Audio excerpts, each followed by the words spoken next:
하나님께서 오늘 우리에게 주신 말씀은 사사기 16장 10절에서 17절까지 말씀입니다. 들릴라가 삼손에게 이르되 보라 당신이 나를 희롱하여 내게 거짓말을 하였도다. 청하건대 무엇으로 당신을 결박할 수 있을는지 이제는 내게 말하라 하니 삼손이 그에게 이르되 만일 쓰지 아니한 새 밧줄들로 나를 결박하면 내가 약해져서 다른 사람과 같으리라 하니라. 들릴라가 새 밧줄들을 가져다가 그것들로 그를 결박하고 그에게 이르되 삼손이여 블레셋 사람이 당신에게 들이닥쳤느니라 하니 삼손이 팔 위에 줄 끊기를 실을 끊음같이 하였고 그때에도 사람이 방 안에 매복하였더라. 들릴라가 삼손에게 이르되 당신이 이때까지 나를 희롱하여 내게 거짓말을 하였도다. 내가 무엇으로 당신을 결박할 수 있을는지 내게 말하라 하니 삼손이 그에게 이르되 그대가 만일 나의 머리털 7가닥을 배틀의 날실에 섞어 짜면 되리라 하는지라. 들릴라가 바디로 그 머리털을 단단히 짜고 그에게 이르되 삼손이여 블레셋 사람들이 당신에게 들이닥쳤느니라 하니 삼손이 잠을 깨어 배틀의 바디와 날실을 다 빼어내니라. 들릴라가 삼손에게 이르되 당신의 마음이 내게 있지 아니하면서 당신이 어찌 나를 사랑한다 하느냐. 당신이 이로써 3번이나 나를 희롱하고 당신의 큰 힘이 무엇으로 말미암아 생기는지를 내게 말하지 아니하였도다 하며 날마다 그 말로 그를 재촉하여 졸음에 삼손의 마음이 번뇌하여 죽을 지경이라. 삼손이 진심을 드러내어 그에게 이르되 내 머리 위에는 삭도를 대지 아니하였나니 이는 내가 모태에서부터 하나님의 나실인이 되었음이라. 만일 내 머리가 밀리면 내 힘이 내게서 떠나고 나는 약해져서 다른 사람과 같으리라 하니라. 아멘. 설 명절 하나님과 함께하는 그런 은혜가 있기를 간절히 소망합니다. 에스키모인들에게는 오래전부터 늑대를 잡는 법이 전해져 내려오고 있습니다. 예리한 칼날 위에 이 동물 피를 묻혀서 얼립니다. 그리고 눈밭에 그 칼을 꽂아둡니다. 이 피냄새를 맡은 늑대가 이 얼음칼을 핥기 시작합니다. 이내 날카로운 칼날이 드러나지만 이미 혀의 감각을 잃어버린 그 늑대는 계속 칼날을 핥습니다. 결국 자신의 혀가 찢어져 그 나온 피가 계속 흐르지만 이게 자신의 피인 줄도 모르고 끝장을 볼 때까지 핥다가 너덜너덜 찢어진 혀를 빼앗은 채 늑대는 죽음을 맞이합니다. 오늘 본문의 삼손은 딥나와 가사 지역에서 문제가 생겼습니다. 그러면 삼손이 자중하고 또 자중했어야 합니다. 그런데 또 한 여인을 만나죠. 이 들릴라라는 여인, 블레셋에 속한 이방 여인이었습니다. 그런데 한 가지 변화가 생겼죠. 삼손이 최초로 사랑의 감정을 느꼈다는 것입니다. 앞에서는 일종의 정욕이었지만 이 들릴라라는 여인에게 최초로 사랑의 감정을 느꼈다라고 성경은 말하고 있습니다. 이제는 삼손의 행동이 달라질 수 있는 이 가능성이 열린 것입니다. 왜냐하면 사랑하니까. 그런데 문제가 생깁니다. 이 블레셋 사람들의 방백들이 이 들릴라에게 제안을 하죠. 우리의 철천지 원수인 이 삼손을 제거해야만 하는데 이 삼손을 너가 유혹하고 이 힘의 원천을, 이 비밀을 알아봐라. 그리고 너가 우리에게 도움을 주면 이 블레셋이 5국가였는데 은 1100세겔씩 너에게 줄게. 이렇게 정말 매혹적으로 유혹을 합니다. 이 삼손에게 현상금이 걸렸습니다. 그리고 이 현상금을 따낼 수 있는 유일한 사람이 바로 들릴라였던 것이죠. 삼손이 최초로 사랑의 감정을 느낀 그 여인이 돈의 유혹에 넘어가서 자기 스스로 이 삼손을 유혹하기 시작합니다. 서로 사랑하는 그런 관계가 아니었고 단지 들릴라는 자기의 이익을 위해서 누군가를 유혹하는 그런 주체로 변해버렸습니다. 그리고 들릴라는 삼손의 힘의 원천에 대해서 오늘 굉장히 노골적으로 물어봅니다. 그러자 자기 힘의 비밀을 이야기할 수 없고 모면하기 위해 삼손은 거짓말로 둘러댑니다. 그가 거짓으로 말한 활줄로 결박하고 세 줄로도 묶어봅니다만 이 위기 때마다 툭툭 털고 힘을 씁니다. 들릴라가 계속해서 삼손에게 이야기합니다. 아니 어떻게 사랑한다면서 이 거짓말로 나를 희롱합니까? 이미 자기를 잡으러 온 사람들을 봤는데도 삼손은 또 넘어가는 거예요. 아주 콩깍지가 제대로 씌었습니다. 오히려 들릴라가 삼손에게 화를 냅니다. 나를 2번이나 속이고도 나를 사랑한다더니 그게 다 거짓말이었다니. 삼손이 비밀을 확 누설하지 못하는데 이 오늘 비밀에 가까운 얘기를 합니다. 내 머리카락 7가닥을 배틀의 날실에 섞어 짜면 내가 힘을 잃어버리오. 또 거짓말을 합니다. 굉장히 좀 신빙성이 있어 보이지만 그것이 거짓말인 것을 들릴라가 알자 화가 머리끝까지 났습니다. 당신의 마음이 내게 있지 않다라고 또 삐집니다. 당신이 어찌 나를 사랑한다 하느냐? 나를 희롱했다. 왜 내게 말하지 않느냐? 16절에 그렇게 기록되어 있죠. 날마다 재촉하고 조릅니다. 그러자 이것을 깨달았으면 좋았을 텐데 삼손이 번뇌에 사로잡힙니다. 내가 이 여인을 사랑한다면 말할 수밖에 없지 않는가, 그렇게 생각하는 것이죠.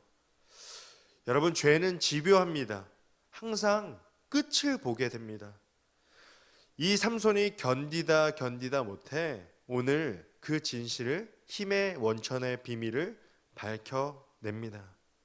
머리카락의 그 비밀, 힘의 원천을 이야기하고야 맙니다. 사랑이라는 것이 자칫하면 이 사랑이 감정만은 아닐 텐데 이 사랑에 빠지게 되면 이 버리지 말아야 할 것, 가장 중요한 것을 우리가 버리는 것을 종종 보게 됩니다. 그래서인지 아가서에서도 이렇게 얘기해 줍니다. 사랑은 죽음같이 강하고 많은 물도 이 사랑을 끄지 못하고 홍수라도 이것을 삼키지 못한다라고 사랑을 표현하고 있습니다. 여러분, 사랑의 감정은 이와 같이 강렬한 것이죠. 그런데 여러분, 에릭 프롬이라는 사회심리학자가 있는데 사랑의 기술이라는 이 책에 이렇게 써 있습니다. 사랑의 4가지 차원을 이렇게 얘기하는데요. 내가 누군가를 사랑할 때 어떻게 하는가? 첫 번째, 돌봄. 이 사랑의 대상을 케어하는 것입니다. 두 번째, 깊이 그 사람에 대해서 알아갑니다. 누군가를 사랑하기 위해서는 그에 대한 지식이 있어야 하죠.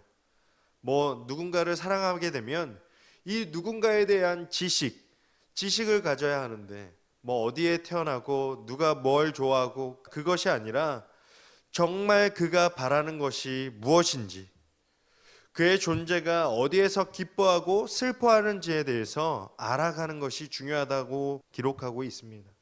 그 다음에는 이 사랑은 서로에 대한 책임을 질 수 있어야 한다는 거예요. 그의 부름에 대해 반응하는 것이 이 책임을 뜻하는 것입니다. 이 책임을 뜻하는 영어 단어 responsibility는 이 response, 반응하다라는 단어에서 나오게 된 것이에요. 너의 부름에 대해서 반응할 줄 아는 것이 책임이다. 책임질 수 있는 것이 사랑이라고 표현하고 있습니다. 그리고 사랑의 정말 중요한 4번째 요소는 리스펙, 바로 존경입니다. 이 존경하지 않으면 사랑이 없는 것이고 깊은 사랑이 아니라는 것이에요. 그런데 삼손과 들릴라는 엇갈린 사랑이었습니다. 계속 들릴라는 사랑을 빙자해서 자기가 원하는 것을 얻어내려고 하고 있고, 진짜 사랑의 감정에 빠진 삼손은 이 분별할 수 있는 지혜, 이 분별력을 잃어버린 것이에요. 사랑이 뭐길래? 사랑의 분별력을 잃어버린 것이 문제인데 이 눈먼 사랑이었습니다. 사랑의 분별력을 잃어버린 것이 문제입니다.